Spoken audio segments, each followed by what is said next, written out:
You are listening to the Nightly News Podcast, the voice of the Knights.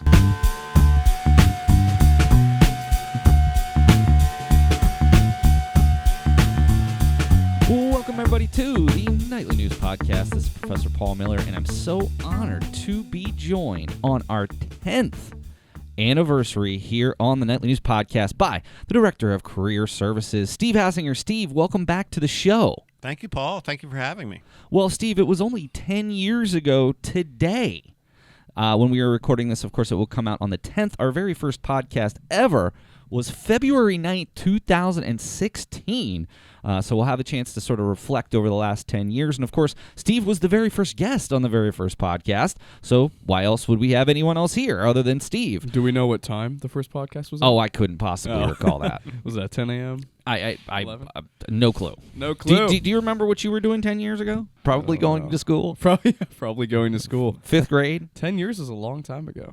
Also being joined here by Nightly News President Noah Lopez. And Noah has been on just a number of podcasts. I don't know. Do you even have a sense of how many episodes of the show you've been on? Well, last time I counted, it was 11. It's probably been a couple more since then, so maybe 20.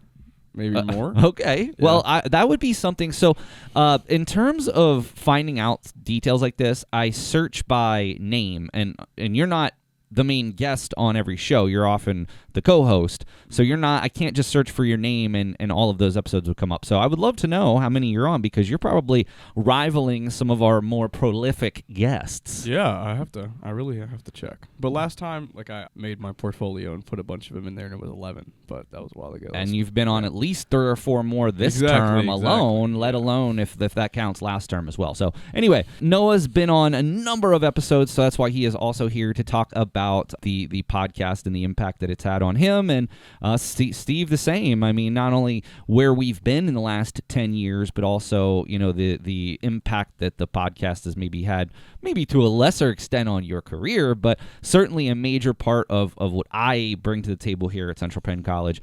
So I want to kind of just go back and relive and use this as sort of a reflection over the last 10 years of everything that we have been. So again, I want to start off at the very beginning, and it's going to start off even before that February 9th, 2016 date, Steve. And what happened was this all came to be with the inception of the Nightly News back in 2015. Of course, last year we did celebrate a decade of excellence here on campus. And we had the opportunity not only with the Hall of Fame ceremony, but some of the other articles that we wrote and chronicling that 10 years. So you might recall that. So was a big year. That was a big year. Absolutely. So one of the big things was when we first started the Nightly News, we had several dedicated students who wanted an outlet for their work, and we had nothing to offer when I first came here in terms of a media outlet. We didn't have a paper, we didn't have a radio station, although we found out in hindsight that there was a radio station here back in the 80s and early 90s. Dylan Bowman wrote a really awesome story about that, and I can put that along with this episode. But that being said, when I came here, there was no outlet for student creative media work. And so Professor Olympi and I, along with several students, including Christine Fusselman and Kim Crone and Nick Schenkel, we started this thing out. And one of the things that happened very early on was a gentleman by the name of Nasir Harris joined the club. And Nasir is, he had a lot of experience. He went to Shippensburg before he came here. He had some experience on the radio station up there, and he said, we need to get something going on here. So he led the original podcast subcommittee that priced the equipment, that put together a proposal for the school, and we were able to get through our own fundraising. We were able to buy the equipment that honestly we still use today. We've expanded since and bought some new things to make it so we can have 4 people, but some of the original podcasts. 10 years? This equipment has lasted for 10 years? Not all of it's 10 years old, but that's awesome. And we do take care of it, Noah. I mean, it's still really amazing that it's lasted for 10 years. I agree. A lot of things don't have that kind of life. There's no question about it. So anyway, that's part of the reason that Nasir is the namesake of our podcast studio. If you've ever walked by the studio here in Bollinger, you'll see on the door that it's the Nasir Harris Podcast Studio. Unfortunately, during his time here, he did pass away, and we did induct him into the Hall of Fame. His parents came over and family, and when we originally dedicated the studio back in 2017, they were here for that as well. So if anyone has ever wondered why it's the Nasir Harris Podcast Studio, it's because he was the first student who was really like, we need to do something like this in terms of audio. He was on several of the first episodes, and we give a tremendous amount of credit to Nasir. But what ended up happening was, okay, we had all this equipment, but we never had a space early on. And, a small campus, there wasn't a ton of space available for us, so it took us a little bit of time to get a dedicated location that we were able to do this in. Steve, I don't know if you recall this, but we started off in the old CTE room back in Milano Hall. Not only do I recall being in there, I recall Nasir being on the podcast with us, and I was fortunate I had an opportunity, I think, to do several podcasts that Nasir was involved with early on there. And yeah, it was kind of a little bit of a cramped-in space there. There were a couple other offices right outside, so, you had to be particularly wary of what was going on in your surroundings because it was a dedicated space, but yet kind of semi-dedicated to the podcast studio. Well, right. It wasn't all of our space. So sooner or later, we had to sort of coordinate things with the other folks who worked in there. But it was a welcoming space nonetheless. Yeah. And that carried us through, our first, year or so until we moved to the Boyer House. Yes, the Boyer House. And yeah. Of course, the Boyer House not really open to for school functions anymore ever since Dr. Fedrizi, who was down there for her office, moved back up to ATEC. Now it's I don't really think it's used for a whole lot. But I will say that as I look back, there are pros and cons to every studio that we've had. The pro for Boyer House was any time I would have somebody come from off campus that wasn't here just to be able to talk to them about what the Boyer House was. And I educated myself on that a number of times just to learn about the Boyer House, what its significance was, who the Boyers were. And I know that, Noah, in your work with the East Pennsboro Township Historical Society, you actually got to learn a little bit more about not only just the Boyers, but also, just this area in general. So tell us a little bit more about what appreciation you had when you were working with that organization, especially because of some of the roots of the Nightly News down in the Boyer House. Okay, where do I start? First of all, I learned a lot about the just the overall land that we live on.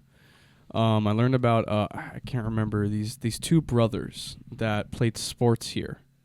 I'm not sure if they were the Boyers or not, but well, if you're talking about the two twins, or they were brothers, they were from this area. I don't believe they were Boyers. Yeah, they weren't Boyers, but they did play. The Boyers did have. We did find. Remember, we found this big book of baseball, statistics, and the Boyers were in there. Their names were in there, so either they owned it or they played baseball at some point in the past. So that's pretty cool. We have some type of sports history on campus, but I also learned that the Boyer House I think the Boyer House has actually been there since the 1800s. And one thing I haven't learned yet that I would love to know is, were the Boyers connected in any way to the founding of the school? Not that I'm aware of. I have had former President Todd Milano on the show back when we were still down at the Boyer House. Oh, really? Oh, yes, that's awesome. And he actually, it was one of the best podcasts I remember for this fact. Is we actually talked about the whole 1881 situation, and we actually talked about how we started off in downtown Harrisburg. We didn't move over here, until the 70s. 60s or 70s, yeah. I think we purchased the land late 60s, and we officially moved over here in the early 1970s. Yeah. So I don't believe that the Boyers had a specific involvement with that, other than the fact that they sold the land to us. But I do think that it does speak to the history that this particular land that we are on, yes, we've only been here for 55 years or what have you, but that piece of land that's a part of our property is such an important part to this local community and the local history of that. So I think that was really cool. No, I know you never really, have you gotten to actually go to the Boyer House? I've never been inside. Wow. I'd love to at some point. I thought from what you had been saying that it's closed off forever and no one can ever go in I'm anymore. sure that if we asked nicely, we could probably really go down there and look around. I'd love to do a story at some point on that, just like looking at it again. Well, you know? and that was another story that we are very proud of from our history. Dylan Bowman also did what he called History Revisited, and did some digging onto the history of the Boyer House. I'd like to share that article with you. Do we have family members that are still alive from there, the Boyer House? There were when he did that story. To what extent that they are still around, I don't know. Okay. But again, I would love to share that story with you on the Boyer House. So, Steve, I know that you were on a number of episodes down there at the Boyer House. What did you think about our podcast studio setup down there? Well, I mean, first of all, I love the Boyer House and the history of it and so forth. Lots of stories about that. And early on, when we were using the Boyer House for office space and to host people on campus and so forth, the East Pennsboro Historical Society was also using it. So I learned a lot. They also. were? Yeah, they were using absolutely. the house as well? Yeah. So there was a lot. There was a lot of history of the area that was contained. Pictures from the train yards and history of Enola and so forth. So I always loved going down there. I think I learned something every time I went down there. Walking up to the upstairs area was always a little bit, dicey. You had to be kind of careful because those steps in those old houses were very narrow and it was very steps in old steep. houses are It's right. got like a wraparound stair, not like a traditional wraparound. The Enola Middle staircase. House is the same way. It's the same way. Yeah. Very Something creaky. similar to that. Yeah. Yeah, absolutely.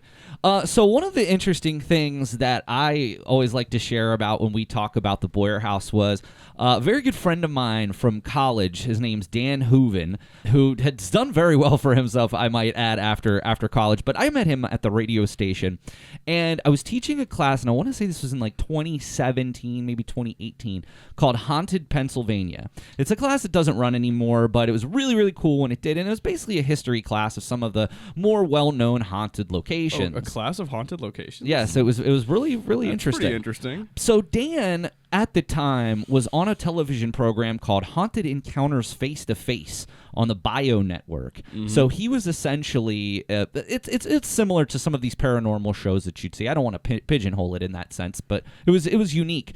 But Dan always told me that he went into all of this, ghost hunting as very, very skeptical. Never had interactions with ghosts or anything like that, and he told me that his time, it totally changed his opinion because he went to some of these really haunted locations. Oh, boy. Anyway, one of the evenings, because it was an evening class that we had class, Dan came up from Pittsburgh, and we did a paranormal investigation in the Boyer House. Mm-hmm. And again, all I can say is it was pretty creepy, and What? yeah, it's Oh, my goodness. again for my you own guys use the detector EVPs. devices? Yes, Oh, my that's what it's goodness. called. But yes, it was a lot of fun, and the best part of it was several of the students in the class were like really into those types of shows, and like 2 or 3 of them were like in awe of Dan because they were such a fan of the show. And then he came up and they got to experience a paranormal investigation with him. It was really a lot of fun, and it was educational too in terms of, we took time before we went down there and he explained the equipment that he had and what its function was and purpose. So it was a really, really cool sort of experiential learning that Steve and I always talk about. I love experiential learning, It's the and best. one of the things about the podcast and about the nightly news, over the past 10 to 11 years, has been the opportunity for students to work hands-on and to do this and to have published works that they can share through their resume, through their portfolio. Noah talked about putting together his portfolio. So, from a career services standpoint and a career development standpoint, I'm a huge fan of the nightly news and the podcast because of that. Well, He's got a point, guys. He's got a point. So we spent a good bit of time down there at the Boyer House. If I remember correctly, we were down there for the better part of 3 years, and we had several milestones. Interestingly enough, Dr. Linda Fedrizzi Williams was the guest on episode 50. Episode 100 and episode 150. So those are the times that she's actually been on the show. We really tried to have her as our marquee guest. Of Was course, that on purpose? Yes. Oh, like for every 50 episodes? It didn't. I mean, that's just kind of how it worked out. Okay. And you also have to remember there was some gaps here, because one thing I did want to talk about is early on, I had developed a schedule of basically the first 8 weeks of the term I would have a show. So we were doing 8 episodes a show with 2 interviews per show. Mm-hmm. That got to be a lot. a lot of content. So now we are back to our every other Tuesday on even numbered weeks. So we do 5 podcasts a term. Again, still that 2 interviews. So we're having a total of 10 interviews a term. Noah Weave as well, and we'll hold this. I'll come back to this in a little bit, but you've also jumped in to be the news correspondent as well. So that's always one we do at the end of the term. So we'll come back to that.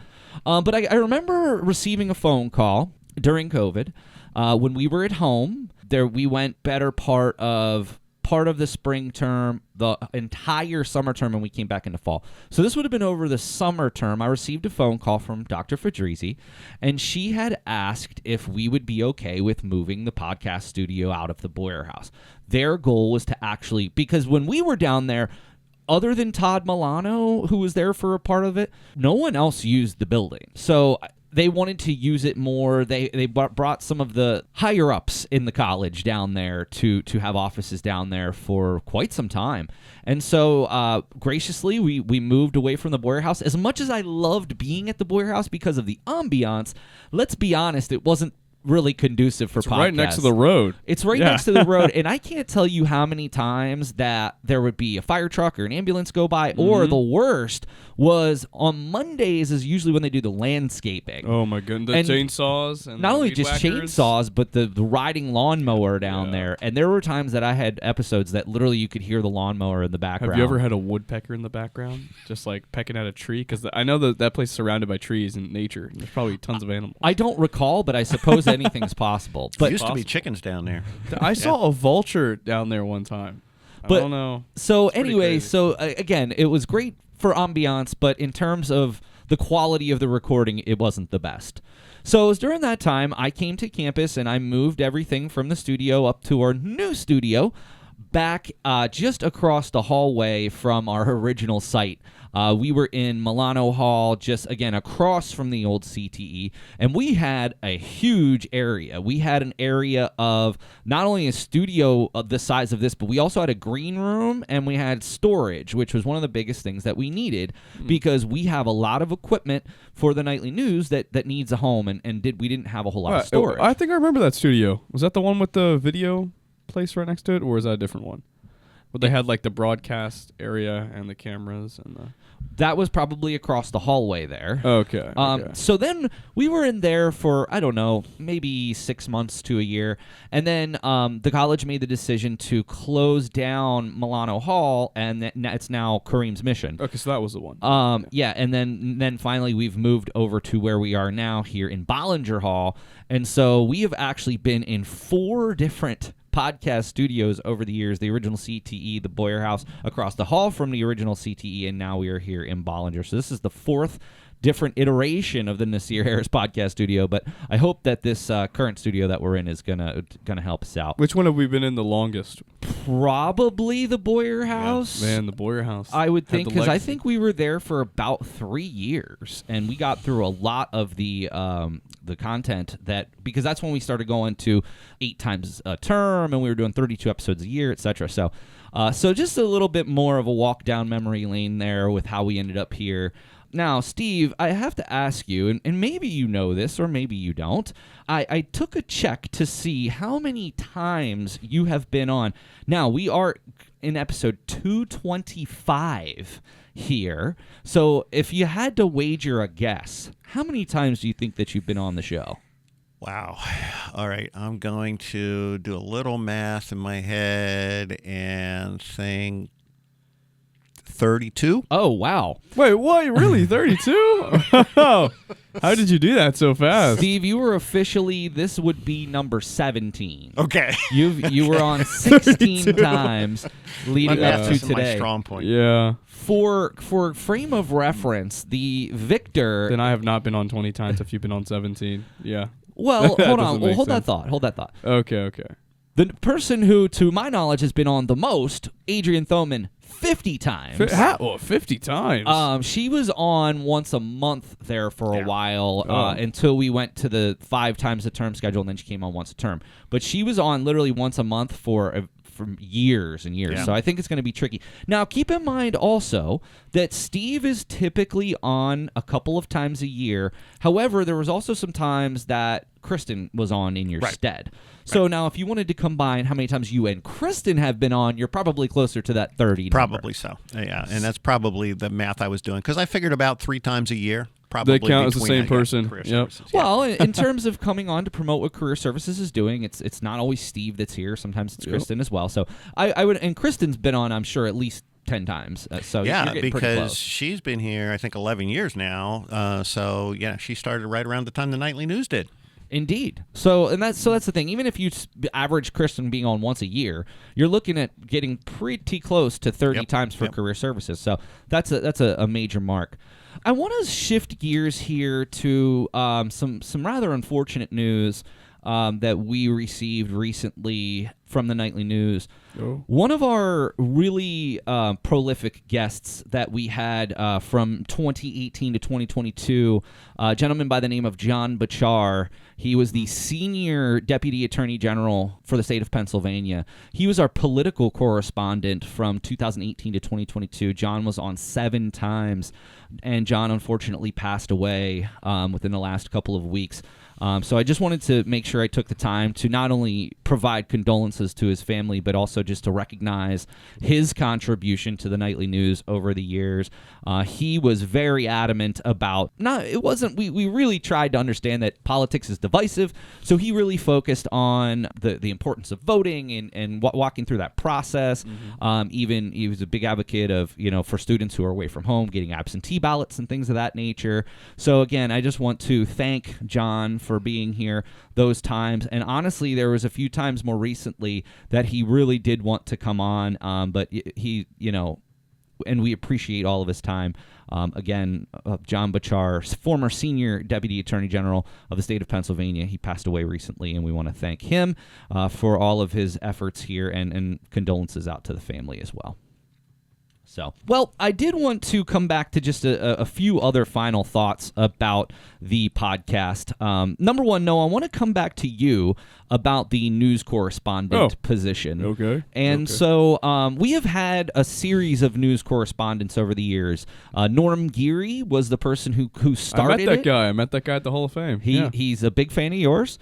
Jamie Harmon was our news correspondent for a better part of 2 years, and she really enjoyed that and is doing extremely well now. Sure. And then we kind of had a little bit of a lull. It's not been always a position that's been filled, but I love to do it. And what it is for any fans of the show, the very last episode of each term, we take some of our best articles, and now Noah does an audio version of these episodes. Noah, do you recall whenever I first asked you to be a part, to be the news correspondent, and what was your thoughts when I asked you to do that? Okay, hold on. You asked me, I have to think here.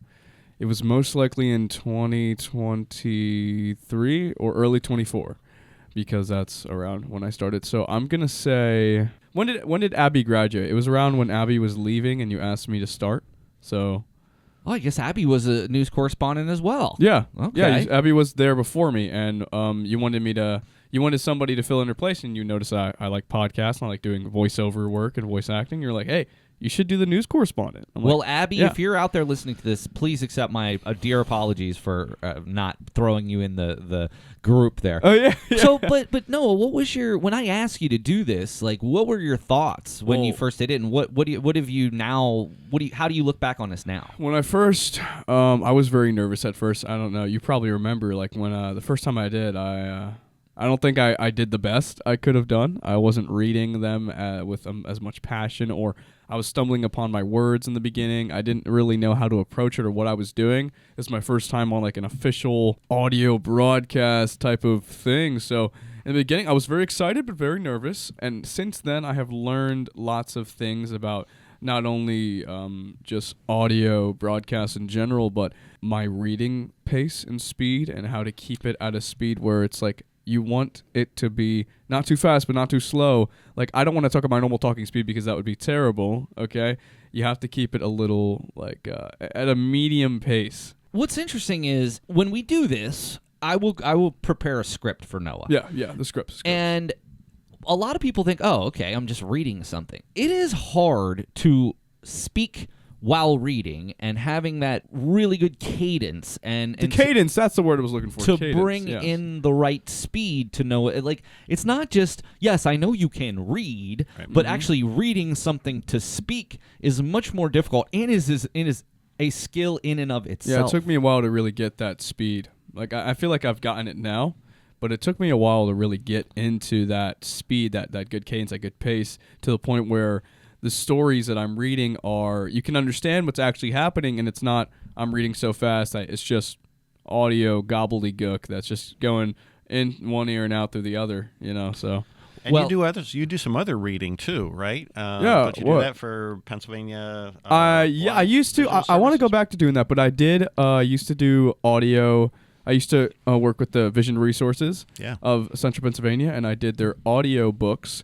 I did Chicken Soup for a Soul. And if you guys aren't familiar with them, they are a nonprofit in Central Pennsylvania that helps those who are visually impaired. And the audiobooks that I do help people who can't read the books listen to the books and experience them the same way. But you also were reading news articles. Yeah, news articles as well. I did the Penn Live sometimes. You were doing all kinds of different stuff. Yeah, we had to read the stories the moment they came out. So we would keep refreshing the page, and we'd read them the moment they came out. So we would have the most updated information possible for our people, which is cool. And I'm really glad you had that experience, but also that you've stepped into this news correspondent role. Of course, you got a couple more of those, so we'll make sure that we make these last couple extra special as you're getting ready to graduate. Let's put some epic music in the background, epic music in the background, sound effects. If we talk about pumpkins, I want to hear smashing pumpkin sound effects. Well, one other thing that I did want to bring up, while the Nightly News podcast has not won a specific Pennsylvania News Media Association award, I do want to give a shout out to Leslie Heimbaugh, and I actually did a podcast called Nights at the Movies, and we did a full season. We did one a month, and I believe we did 10 episodes, and I put that in for consideration and nominated that as a podcast for the Pennsylvania News Media Association Award, and Leslie and I actually won honorable mention for Best Podcast with that. So not only have I helped to, really standardize the Nightly News podcast, I've also helped a number of students start their own podcasts. People like Brian Christiana, Parker Rose, Tyler Coleman. We did a fantasy football podcast for several seasons. Like I said, Leslie and I started the Nights at the Movies, and even other ones like Nick Holloman, and I can think of several others who have their own podcasts that started here in this studio, or with the studio that we were at the time, and those individuals carried on their love for audio media and continue to do podcasts even to this day. I see Nick Holloman is still doing his Hollow Talk podcast, and I'm very proud of him as well as that. So that was one other thing that I wanted to just mention before we call it a day here. One final note before we get to Steve with some things that we want to talk about in his area.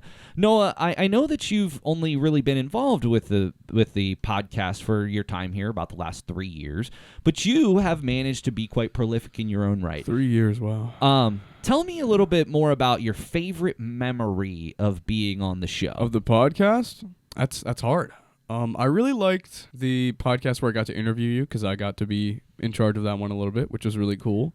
I also liked I'd say my first news brief where I actually considered myself to actually do it correctly. I felt good walking out the studio wow, that was really good. That news brief was amazing. I really liked that one. And also, the one we did with Professor Davis, I feel like that one was a really, really cool conversation. I would also point out one of my favorite memories is when I got to interview you about your upcoming film series. Oh, that one was cool, too. But yeah, you always do a really good job. You bring a great student perspective, and I appreciate your thoughts on looking back on memory lane about that. Steve, same question. What is a time where you really think back and remember something special about being on the Nightly News podcast in one of your now 17 times? Well, I don't know if there's one that really stands out above the others, but what I've appreciated is it's another avenue and a great way for us in career services to be able to get the word out about events that we're doing, services that we're providing, etc. And, I've shared the podcast on LinkedIn. My LinkedIn network has jumped in and commented on them at times. I've shared through Penn, an organization that you and I are part of with Pennsylvania Association of Colleges and Employers. And, I think there have been some people that have been envious of the relationship that we've had and the ability to, participate in these podcasts. And I can 100% say that I wonder if the podcast was one of those reasons why we've developed into such good friends over the years. When we first got together, it was more so I just really wanted career services to be exposed in any way I possibly could because I valued what your mission was and frankly thought that at the time students weren't utilizing it to their fullest extent. But here we are 10 years later, good friends. We're in a couple of fantasy leagues together. Looking forward to our baseball drafts coming up here. So, but to Penn Ace, we've now presented for 4 years and are hoping to hear back for an acceptance for a fifth. So that's really incredible as well. I was actually just putting together my portfolio this week and I was getting to look through some of those old presentations. And we've really done some amazing stuff through Penn Ace, and I just appreciate the opportunity for getting to go and presenting with you and Kristen at these conferences, and looking forward to another one here in 26. Yeah, and hopefully our students and our alumni are the ones that benefit the most from the partnership and the things that we've been able to do together on the podcast, in the classroom, etc. So I appreciate that relationship. No question about it. Well, I do want to wrap up, but before we do that, I do want to give Steve an opportunity to talk about a really cool event that he has coming up called Night Shift. So, Steve, you want to share with us a little bit more about that? I do. This is a different kind of event. I mean, I've been here 23 years now, and I don't think we've ever done an event exactly like this. One of the things that we find in career services as people are getting ready to graduate, and Abby is a person who would tell you this, Abby Bresky, because we still talk about, the day that she came into my office like a week before graduation and just, like, oh my gosh, I'm scared about what's going to happen here, I'm uncertain about what's going to happen. It can be a real difficult transition from college to career. I think probably two of the more difficult transitions we face in our life is, high school to college and then college to career, because you get comfortable here. We're small, people get to know one another, et cetera. Noah's going to be there soon. No, don't talk about it. Go back to what you were saying. Right? It's scary. It was scary for me many years ago when I was graduating and making that transition. So there's a lot of uncertainty. So what we're going to do is we're going to bring back 3 to 5. Right now I have 3 and another one who thinks he's going to be able to join us. Recent graduates had graduated within the last 2 to 5 years who are out there successful in their careers, as they've started their careers and made that transition. And we want them to talk about, what went well, what didn't go so well, what would I do differently now, what do I wish I had known then that I know now, and just basically share that and be able to answer questions from our students as well. So I don't care if you're in first term or if you're in the last term, certainly those people who are getting closer to graduation, this is going to be very relevant for. We're also going to provide some food. So we're going to do it on March 3rd, and we're going to do it in the evening so that our alums can come. We have alums from different programs, including one of our corporate communications graduates who's going to be coming back and talking about what she's been doing in her career. Molly Peters is going to come. As a matter of fact, she's the first one. She had reached out to share an internship or job opportunity, I guess it was, at the House, What's the House? with me. House of Representatives. Oh, yeah. Oh. And as we were talking about that, I said, hey, I'm thinking about doing this event. What do you think? She said, yeah, sign me up. I'll come back and I'll share with you. Very proud of her. And she's somebody who has, desperately wanted, that's what she wanted to do. Right. And, she got a really awesome internship, but it was a struggle for those first, several months. And that's what's tough and I try to talk to students about this all the time. Sometimes maybe you have to accept a part-time job. Maybe you have to work a couple of jobs until you find that full-time position, because you're not always going to get right out and fall right into a job like right out of college, even if you're the best student in the world. So it is a transitional period. So I really appreciate you saying that. Well, we've gone very long here today, which I don't mind. And of course, 2 of my favorite people who I've ever been on the show with.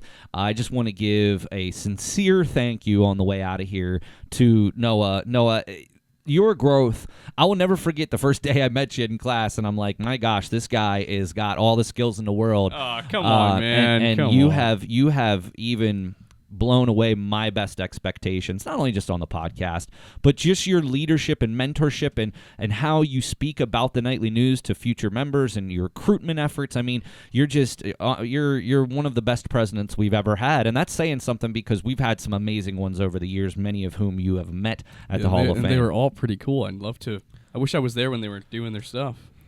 Well, hey, we appreciate your time as well. And again, thank you so much for all of your efforts, not only just being on the show, but your willingness to be on the show. Like, you want to be on the show. You want me to have you on. And please. I try love to the spread show. the wealth because I want others to be on too, but you just absolutely love this. So If obviously, anyone else wants to be in my place, it's okay, guys. I've been on enough. well, in fairness, Noah, we have you for another term and a half, so we're going to make sure we get you on every opportunity. And of course, Steve, not only thank you so much for taking a shot to be on the first episode, man, you probably had no idea what to expect, but also the other 16 times that you were on the show. And not only that, I know this is adjacent to the podcast, but our time calling baseball together too has been some of the most memorable times I have, which is also broadcasting. It's not the podcast specifically, but really, really enjoy that, and I'm looking forward to being out there for some games with you this year too. Baseball's coming soon. It's coming soon. Football's over as of last night. It's baseball season. But Steve, seriously, thank you so much for everything with the Nightly News podcast. And again, here's to another 225 episodes, I guess. Looking forward to it. Hopefully it doesn't take us another 10 years to get that long. You should do a may. party in Harrisburg for your 500th episode. Just do a party, a huge party. That's a long way from now, buddy. 500. So yeah. we'll see. Well, again, I want to thank Nightly News President Noah Lopez and Director of Career Services Steve Hassinger for joining us here today. Gentlemen, thank you so much for your time. Thank you for having us. Thank you. Yep. All right. problem. Well, that's going to do it for this very historic episode of the Nightly News Podcast. Again, I want to thank Nightly News President Noah Lopez and Career Services Director Steve Hassinger. But that is it for this episode. We'll see you again next time.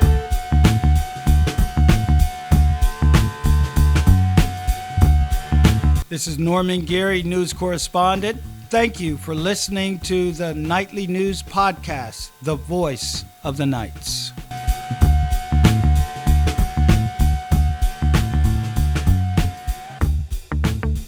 Welcome, everybody, to the Nightly News Podcast. This is Professor Paul Miller, and I'm so honored to be joined by the Executive Director of the Central Penn College Education Foundation, Trisha Comstock. Trisha, welcome back to the show. Thank you. I love being here. Well, we most certainly love having you, and of course, we are also being joined by Nightly News President Noah Lopez. Noah, welcome back to the show in your own right. Yes. yes. Yes. Yeah. That's Thank you. that's the only response I get is thank Yes. you. yes. Yes. Thank you. Okay. Well, this is always a very important podcast. We always have Trisha on twice a year to talk about the Central Penn College Education Foundation Scholarship Application, which is open right now through February 28th by going to foundation.centralpenn.edu. So, of course, we wanted to talk a little bit more about not only just the foundation, how you can get involved with the foundation, fill out this application, as well as the question itself, as well as some of the sort of tips and guidance from us in terms of navigating that application. And, of course, we'll talk to Noah about his successes in the past as well to share with students. And then, of course, a couple of really, really important announcements about some big events that you have coming up here later this year. Yes, it's an exciting year. Well, let's start off by talking about the Education Foundation Scholarship. So, obviously, each 2 times a year, every February and August, the application opens for all Central Penn students who are degree seeking and have a 2.0 GPA. So, again, this is sort of our plea to you to fill out this application. And I want to start off by talking, Trisha, about sort of the way that students engage with this here. In the past, we have a lot of times we've talked about how we're kind of surprised that we don't get a bit more traffic here. I will say over the past couple of terms, we have seen pretty strong increases, and it does vary, from winter to summer, depending on how many students are here. But what is your thought about some of these gains that the foundation's made with more and more students participating over these past year or two? Yeah, I think it's a matter of honestly getting it out to the right people. We have a lot of students that commute that aren't on campus. So, they need to be able to listen to the podcast. They need to be able to go to Student Central and see it. But if we can just get it in students' minds that every August and every February they have an opportunity to get free money to help offset their tuition, then that would be wonderful. We had, I believe, 105 applicants in the fall, and that's one of the highest, and that was great. But we'd like to see more. We want to see more applications. How do you see how many applications you have?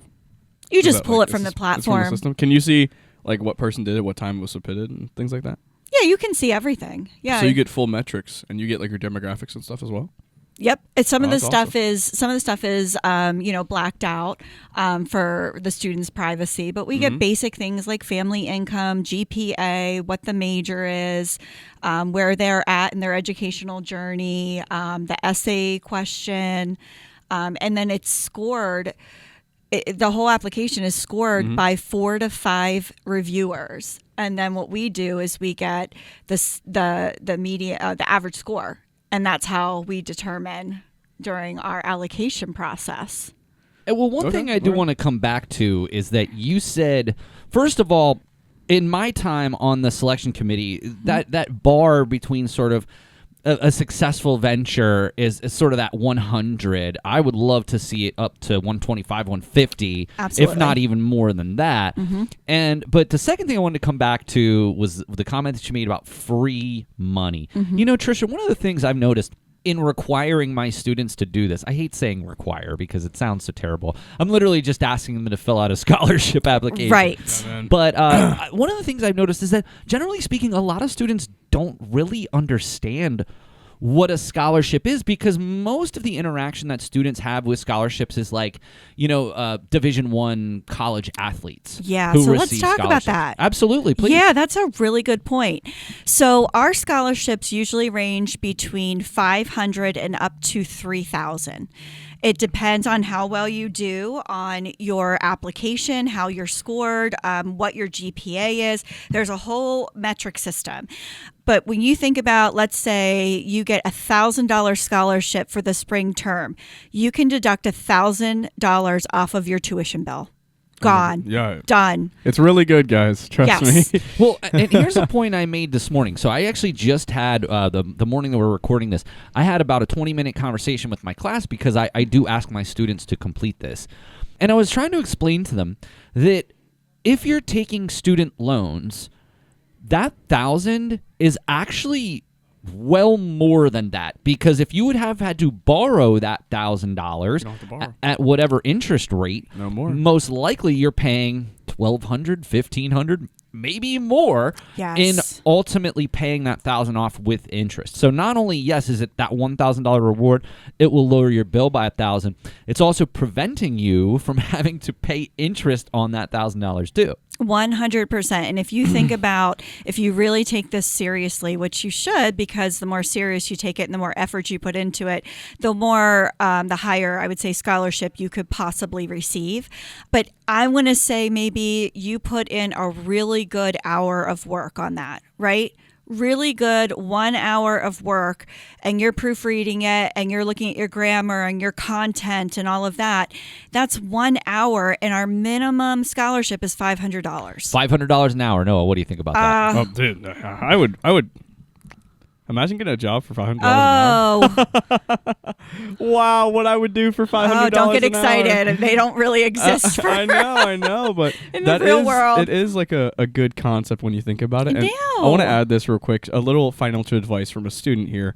When you do get these scholarships, as Dr. Miller was saying, you do get them off your loans, and also if you build them up, and by the way, don't just apply for this one, apply for as many scholarships as possible, because they build up, and then when you graduate, you could graduate, like, I think I am good to be graduating with under $20K in loans, which is just absolutely fantastic. And it's because I was smart with my finances and didn't take my refund checks. Don't take your refund checks, guys. It just Well, makes it no, worse. as much as I appreciate your individual opinion, that financial advice may not necessarily might not work apply to for everyone. everybody. Not apply for everyone. But if you can do it, you should do it. You should do it. Of course. I would say, in fairness, at least evaluate where that refund check money is going, keeping in mind that you're paying interest on that money. Yeah. Right.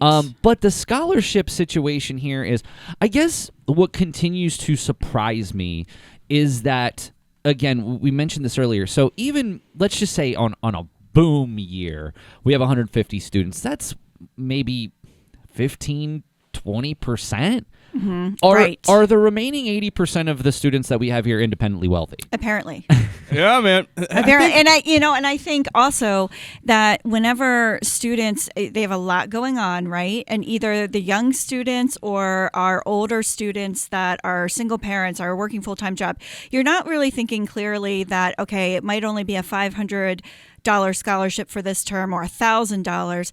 But when you think about repaying that and compounding the interest, it's invaluable what that scholarship can provide. And to Noah's point, you can apply every February and every August. So if you're here for a bachelor's degree and it takes you 4 terms, you could possibly get $4,000 just right off your bill. Well, I've known students who did go for a bachelor's and filled it out twice a year and won scholarships 8 times. Wow. And won over $10,000. Like that's $10,000 free throughout money. the course. Oh, okay. And I mean, you're going to be up there too, Noah. I mean, Probably. Again, I don't want You to. will. I don't want to talk about your personal financial situation here, but Well, I said it myself, so it's okay. even so, my point is from every single time, because you started doing it, the winter that you got here, you're going to end up winning at least 6 or 7 different scholarship awards,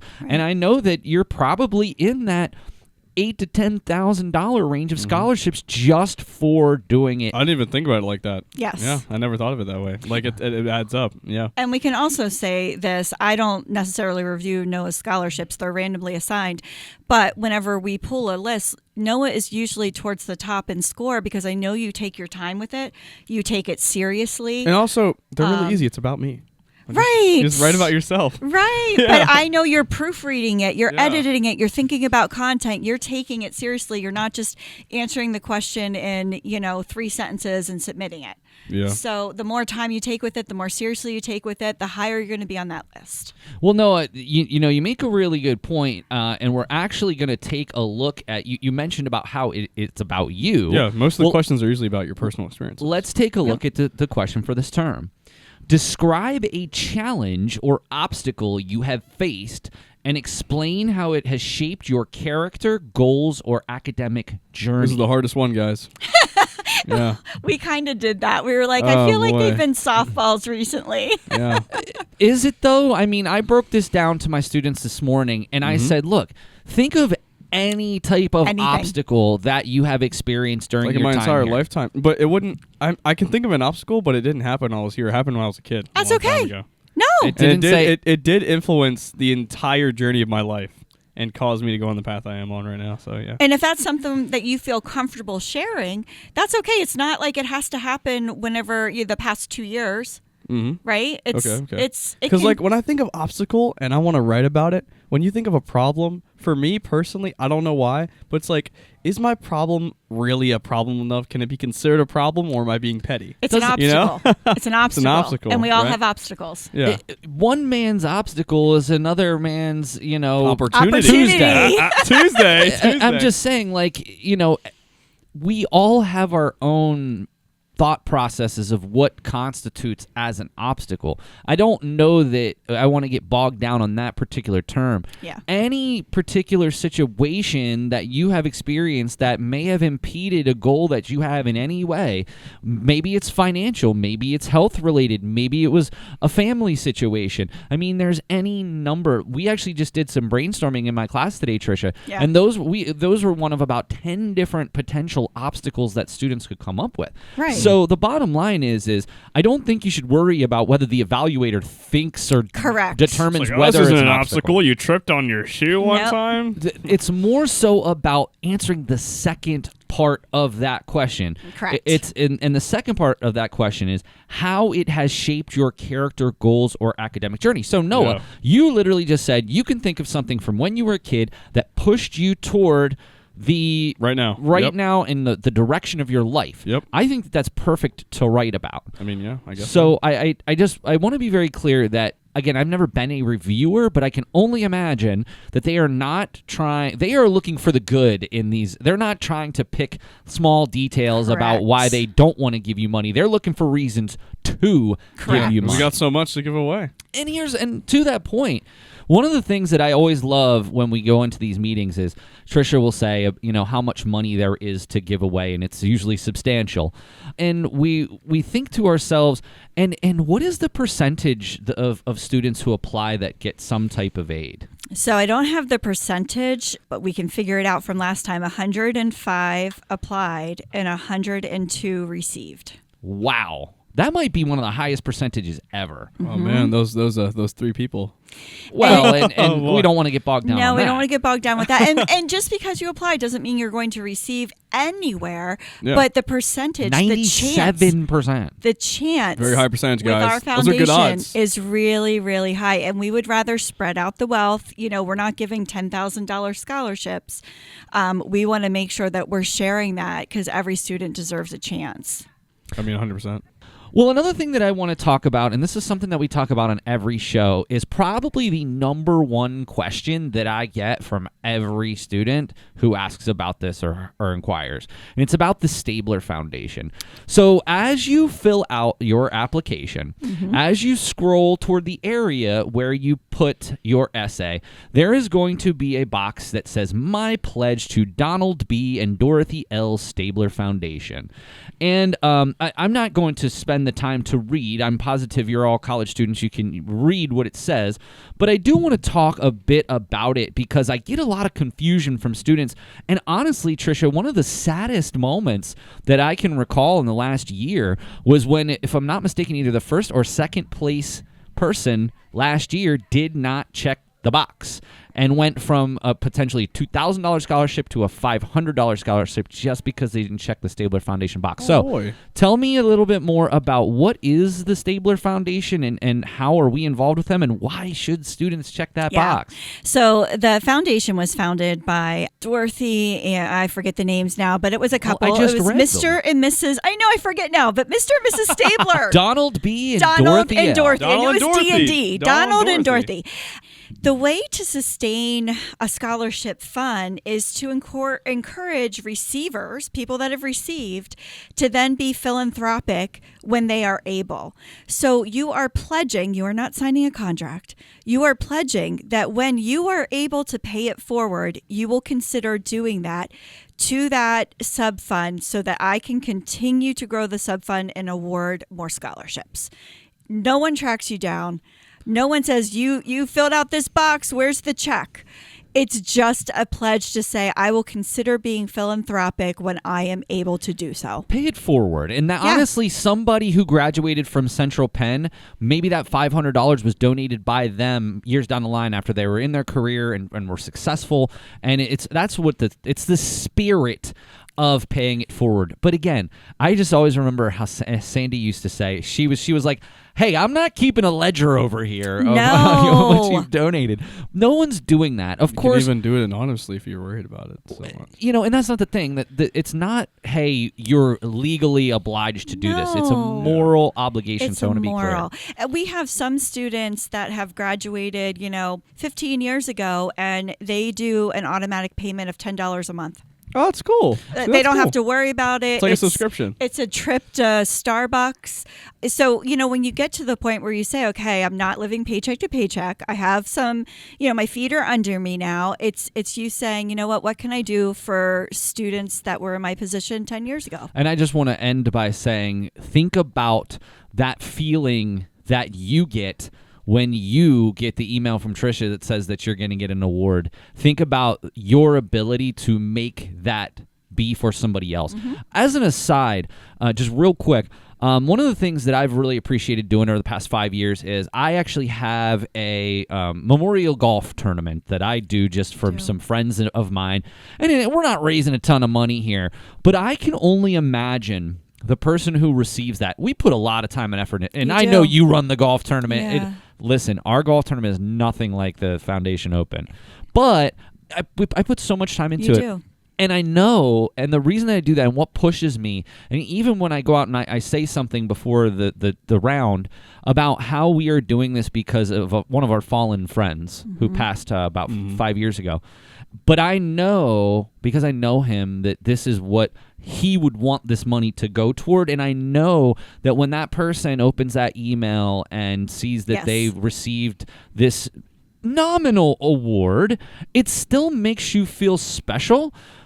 Financial part aside, it still makes you feel special. Yes. It makes you feel that you've accomplished something. An award is an award. And that's one of the things I tell Noah all the time is, hey, this is something you most certainly can put on your LinkedIn page, your resume. True. These are true. Those are very achievements. big accomplishments. Right. So, right. For just in terms of that Stabler Foundation, please make sure to check that box. It's a moral obligation. Trisha's not going to hunt you down. It's not going to go to collections or anything like that. IRS is going to be at your door. No. Where's that money you promised Central Penn a couple of years ago? Now, before we switch to the next thing, I want to have one final caveat here.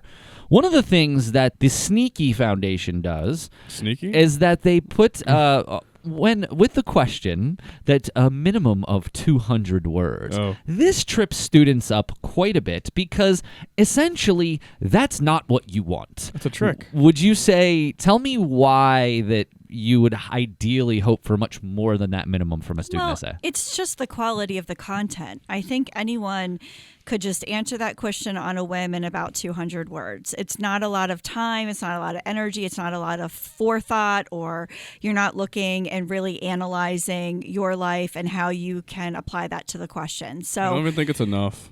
It's definitely not enough. It's like a paragraph. No, that's what I mean. That's why do you even put it there? It's literally a paragraph. I guess I got to give a minimum. For the fun, for the fun. But no, we're really looking for students that are taking it seriously. And if you're taking it seriously, it should be, much longer than 200 words. I usually tell my students, your normal essay in a normal class should be anywhere between a page to page and a half, maybe 2 pages. Yeah. I think that that's a good sort of bar to start. Now, again, if you want to go more than that, or you're in the middle of a really interesting thought, or you want to provide enough context, I think it's perfectly fine to go over that. But I think sometimes people get confused by minimums. The minimum is like, hey, this is the absolute bare minimum that we are even going to consider. Like if you were a scholar and a writer and you were able to do that in 200 words, maybe if you're a professional, but not many people should ever be able to accomplish that. And Trisha, it was really, really good. Again, I a good bar, 5 to 7, 6 to 800 words, I think is, page and a half, 2 pages, I think is going to cover it. In my personal opinion, again, I'm not a scorer, but fair. I think that's a good place to start. Now, one thing we do want to talk about, just rather briefly, is obviously we understand the impact of artificial intelligence, and one of the things that the committee is focusing on this year is purely AI-generated content. So, Trisha, tell me a little bit about how that may affect the scoring. So we actually added that to our scoring rubric for the first time ever. It's something we're going to be, I would say, really kind of finalizing over 2026. How to identify whether or not students used AI, and then if they did, how does that affect the scoring? So that is something that our reviewers have their eyes and ears peeled for.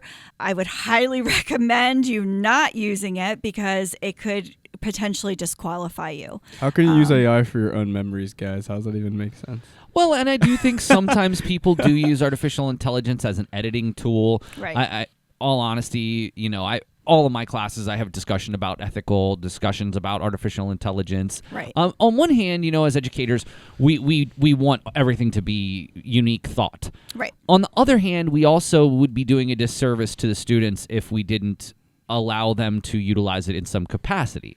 So it's this tightrope that professors are forced to walk. Now, in some classes, a professor will be in support of it, and some would be adamantly against, and some will be right down the middle. So I don't envy students from that respect.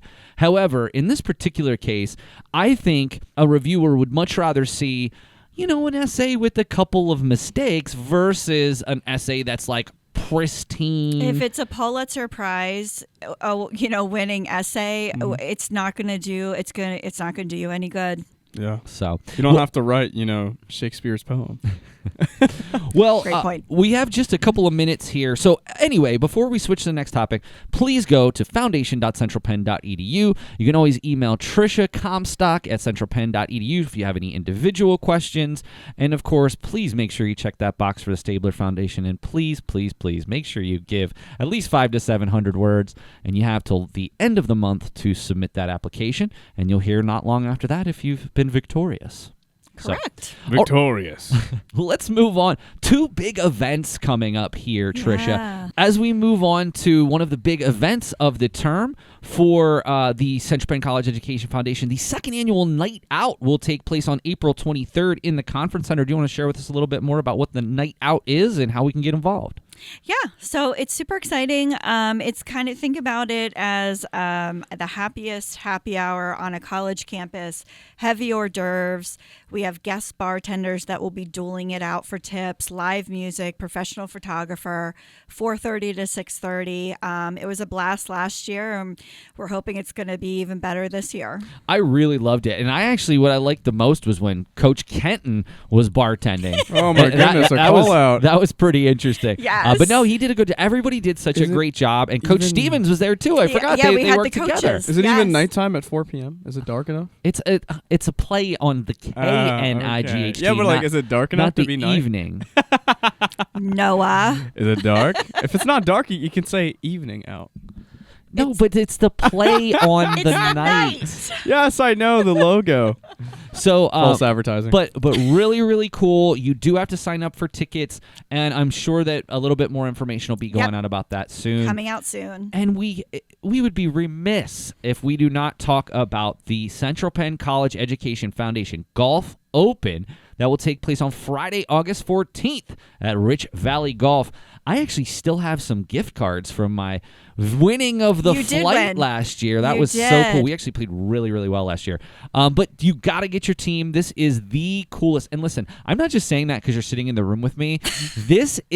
I've played in a ton of golf tournaments. It's fun. You guys know what you're doing. Yeah. Do you know what year it is for the Open? 52? 52 years? 55? This is our 55th How annual. do you guys run these? Is it like a normal golf tournament? 55. Or is it like Top Golf? That's older It's than not me. Top Golf. It's not like real Top Golf? Okay, it's so real you're golf. not just like hitting it, you're like trying to get them in the No, it's holes. like for real golf. Okay, Yeah, okay, like they keep wow. score and everything. Come out Whoa. this You year, guys have Noah. referees and everything too? There's no referees in golf. It's self-refereed. I've never so- played golf other than Top Golf. Well, why don't Clearly. you need to come Yeah. out and volunteer for the day and have fun. You would be great on What the day golf is it? carts. It's on a Friday, August 14th. Yeah.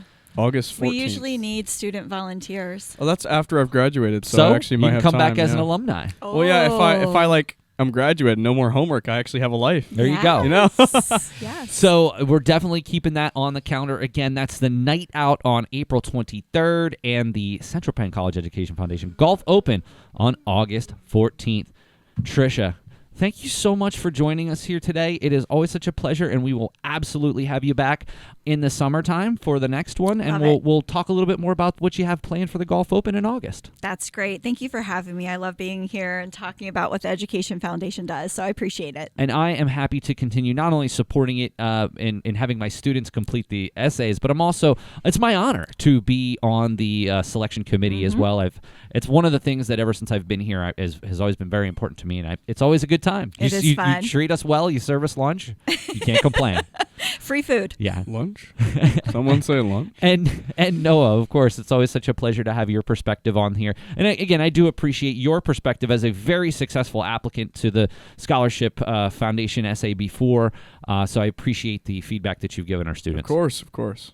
All right, well, hey, that's going to do it for this episode of the Nightly News Podcast. I want to thank Nightly News President Noah Lopez and the Executive Director of the Central Penn College Education Foundation, Trisha Comstock. But that's going to do it for this episode of the Nightly News Podcast. We'll see you again next time.